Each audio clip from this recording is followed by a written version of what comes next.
कांता बहन की दो बहुएं थी, बड़ी कल्पना और छोटी प्रिया। कल्पना का जैसा नाम वैसा ही काम।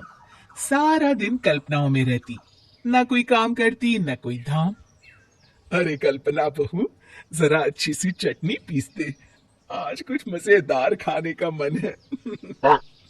पेट में जलन हो जाएगी माँ जी बुढ़ापे में, और वैसे भी मेरा काम करने का वक्त शाम का है। अब प्रिया को ही बोल दो। इतना कहकर कल्पना वहां से चली जाती है। कांता कल्पना के ऐसे रवैये से काफी परेशान रहती है। मैं बना देती हूँ माँ चटनी, ऐसा बोलकर प्रिया माँ को चटनी बनाकर प्लेट में खाने को देती है कि तभी वहां कल्पना आ जाती है। अरे वाह चटनी, जरा चख कर तो देखो, बड़े दिन हो गए। अरे नहीं बहू, तू तो रहने ही दे चटनी खाना, पेट में जलन हो जाएगी।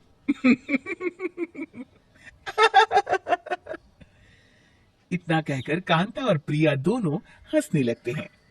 कल्पना सारा दिन या तो मोबाइल में यूट्यूब देखती या फिर सोती रहती। उसका कमरा भी बिखरा और गंदा रहता।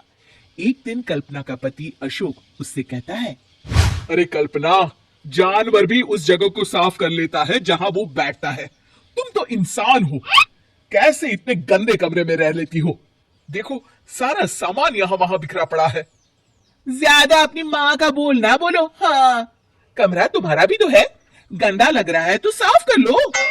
पता नहीं तुम्हारे साथ मैं कैसे जिंदगी बिताऊंगा। इतना कहकर अशोक वहां से चला जाता है। कल्पना बस खाना खाने कमरे से बाहर आती और फिर से कमरे में चली जाती। इससे कांता बहन काफी परेशान रहती। एक दिन प्रिया कांता से कहती है, माँ, मैं सारा दिन काम करके थक जाती हूँ, आप कल्पना दीदी से कहिए ना कि सुबह और शाम का काम बांट ले। मैं तो अब सिर्फ एक वक्त का ही काम करूंगी। हाँ।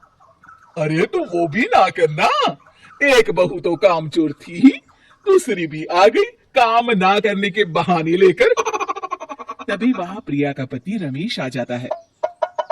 माँ, मैं देख रहा हूँ भाभी कोई काम नहीं करती, प्रिया सारा दिन घर और रसोई का काम करती है, अब कुछ करो ना माँ। कांता मन में कुछ सोचती है और कल्पना के पास जाती है। कल्पना फोन पर मेकअप करना देख रही होती है।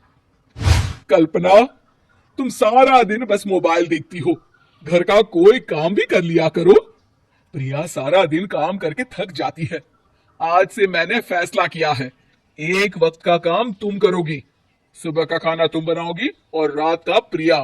आप लोगों ने काम को हब्बा बना रखा है।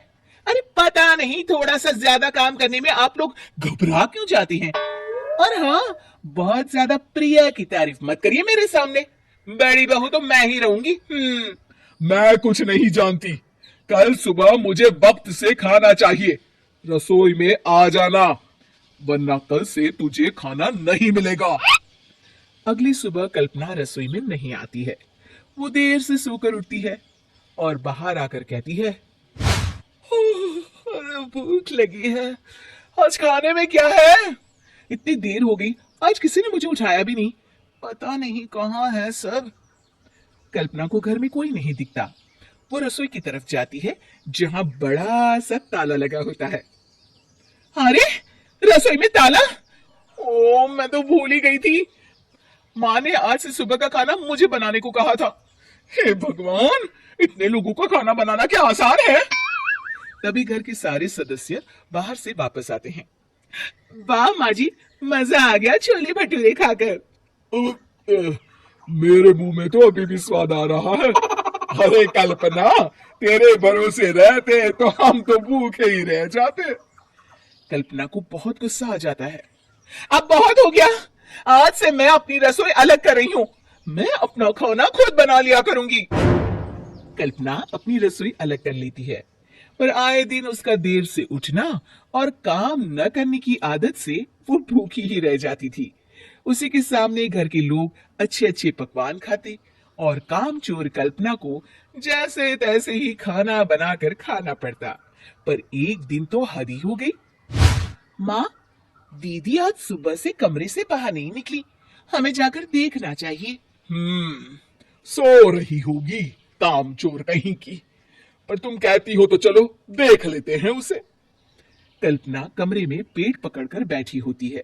हाय मेरा दर्द, पेट दर्द के मारे मर रही हूं मैं।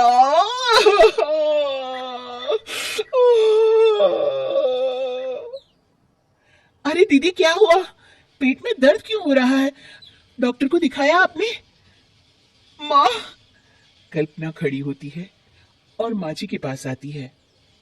मुझे माफ कर दीजिए, अब से मैं सारे काम में मदद करूंगी, कभी आलस और काम चोरी नहीं करूंगी। हाँ हाँ वो तो ठीक है, लेकिन अचानक क्या हो गया जो तू काम करने को तैयार हो गई? काम चोर कल्पना। माँ, लगातार बासी और उल्टा पुल्टा खाना खाने के कारण मेरे पेट में इन्फेक्शन हो गया है। काम न करना पड़े इसलिए मैं 2 दिन का खाना एक दिन ही बना लेती थी। बासी और खराब खाना खाने के कारण लेने के देने पड़ गए। पेट में दर्द हो रहा है। चलो अच्छा हुआ, देर आए दुरुस्त आए।